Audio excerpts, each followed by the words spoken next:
అమ్మా చూడండి, ఇప్పుడైతే నేను సొరకాయ పచ్చడి చేస్తున్నా.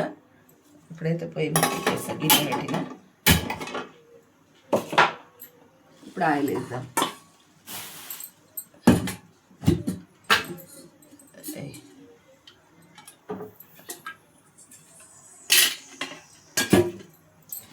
పచ్చిమిర్చి వేద్దాం.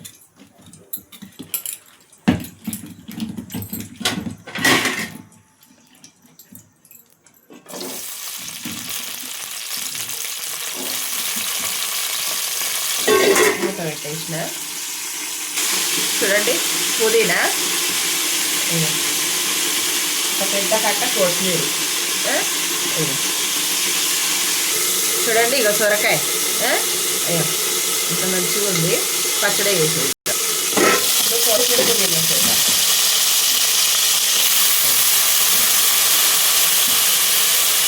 చాలా బాగుంటుందమ్మా. కూర కన్నా పచ్చడి చాలా మంచిగా ఉంటుంది. టేస్ట్ అనేది బాగా వస్తుంది.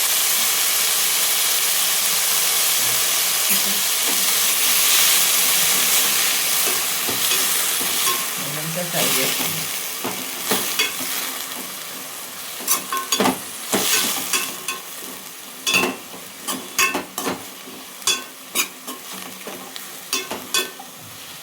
ఒక 2 నిమిషాలు మూత పెట్టేద్దాం. ఇగో చింతపండు మంచిగా నానింది.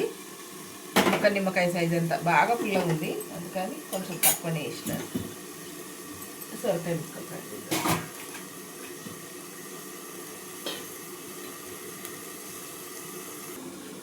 ఇప్పుడైతే ఇవి వేగిపోయినాయి అమ్మ.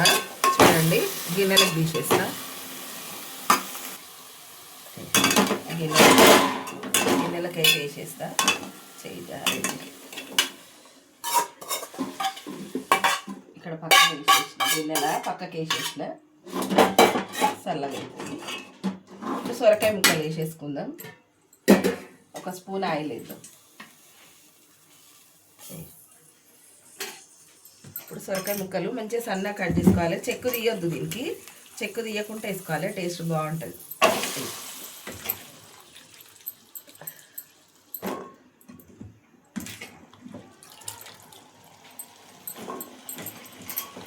రోట్లో నూరుకుంటే ఇంకా బాగుంటుందమ్మా. నేనైతే మిక్సీకి వేస్తాను. ఇంట్లో కూర కన్నా పచ్చడి ఇష్టంగా తింటారు, అందుకే ఎక్కువ పచ్చడినే చేస్తాను. ఓకేనా? ఇప్పుడైతే ఇది మూత పెట్టేద్దాం. మూత పెడితే మంచిగా మగ్గుతుంది. చూడండి, ఇప్పుడైతే ఇది చల్లగా అయిపోయింది. ఇగో మిక్సీకి అయితే వేసేసుకుందాం.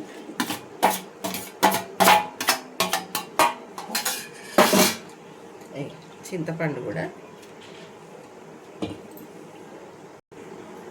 ఇక ఎల్లిపాయలు ఒక గడ్డ సన్న ఇది వేసిద్దాం. సాల్ట్ కూడా వేసుకుందాం. ఒక స్పూన్ సాల్ట్ వేస్తున్నా. సరిపోకుండా మళ్ళీ ఇద్దాం, మిక్సీకి పడతాం. చూడండి, ఇక అయితే కలుపుదాము. మంచిగా కింద ముక్కలన్నీ మంచిగా వేగినాయి. మంచిగా పట్టుకొని కలుపుదాం. మంచిగా కలర్ మారుతుంది. చూసిరా, పసుపు మన ఇష్టం అమ్మ, వేసుకుంటే వేసుకోవచ్చు, లేదంటే లేదు. నేనైతే వేస్తలేను. బాగుంటుంది. చూసారా, ఒక 10 నిమిషాలు పెట్టేద్దాం. చూద్దాం. వాటర్ చూడండి ఎట్లా వచ్చినాయా, ఫుల్ వాటర్ వచ్చినాయి. మనకు ముక్క ఉడికిందా లేదా చూసుకొని దించుకోవాలి. చూద్దాం.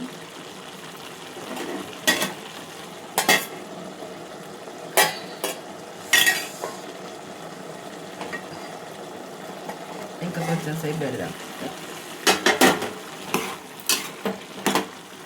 ఇప్పుడు మూత పెడతలేను, పెద్ద మంట మీదనే పెట్టిన. సరే, చూడండి, ఇప్పుడైతే దించేసుకుందాము. కలర్ మొత్తం మారిపోయినాయి. చూసారా, కాయ మొత్తం కలర్ మారింది, ఉడికినట్టే. ఇది దించేసుకుందాం. చల్లగా అయినాక మిక్సీకి వేద్దాం. అప్పటి వరకు చల్లగా చేసుకుందాం. ఫ్యాన్ గాలికి కానీ బండ మీద నీళ్ళు పోసి, గిన్నెలో నీళ్ళు పోసి పెడితే చల్లగా అయిపోతాయి. సరేనా? చూడండి, పచ్చడి అయితే అయిపోయిందమ్మా. ఇప్పుడైతే తాలింపు వేద్దాం. చూడండి, ఇప్పుడైతే తాలింపు పెట్టేద్దాము. ఆయిల్ వేస్తున్నా.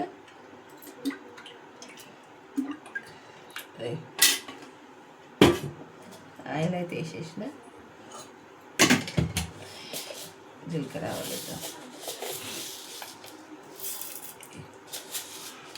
జీలకర్ర ఎక్కువ వేసుకోవాలి, కానీ ఇప్పుడు ఇంట్లో లేదు జీలకర్ర ఎక్కువ వేద్దామంటే కుల్ల, అందుకని వేస్తాను. కానీ జీలకర్ర ఎక్కువ వేసుకుంటే బాగుంటుంది టేస్ట్.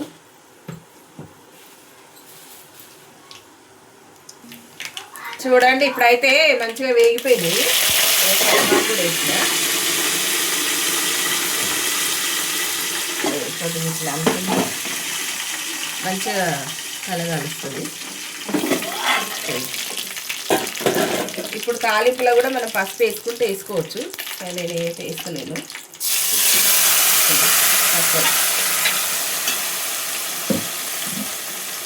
మిక్సీకి వేసి ప్లేట్లు వేసి పెట్టిన మొత్తం పచ్చడి.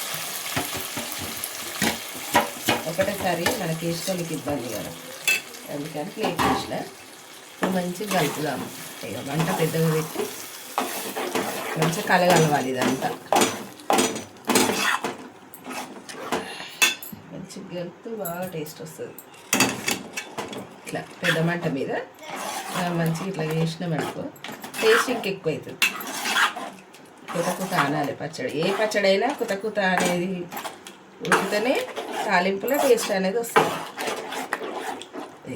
ఇప్పుడు మనము ఉప్పు చూసుకోవచ్చమ్మా. ఉప్పు చూసుకోవాలి ఎంత ఉంది, ఏం కథ, ఇంకేమైనా పడుతుందా అనేది ఇప్పుడు చూసుకోవచ్చు. ఇప్పుడైతే ఇక మంచిగా ఉడుకుతుంది. స్టవ్ ఆర్పేద్దాం. ఇంకా పచ్చడి అయితే అయిపోయినట్టే. సరేనామ్మా. ఇక సొరకాయ, పచ్చిమిర్చి, కొత్తిమీర, పుదీనా వేసిన పచ్చడి చాలా టేస్ట్ ఉంటుంది. ఒకసారి చేసుకొని చూడండి. ఓకేనామ్మా. లైక్ చేయరి, షేర్ చేయరి, సబ్స్క్రైబ్ చేయరి, గంట కొట్టుర్రి. బాయ్ అమ్మా.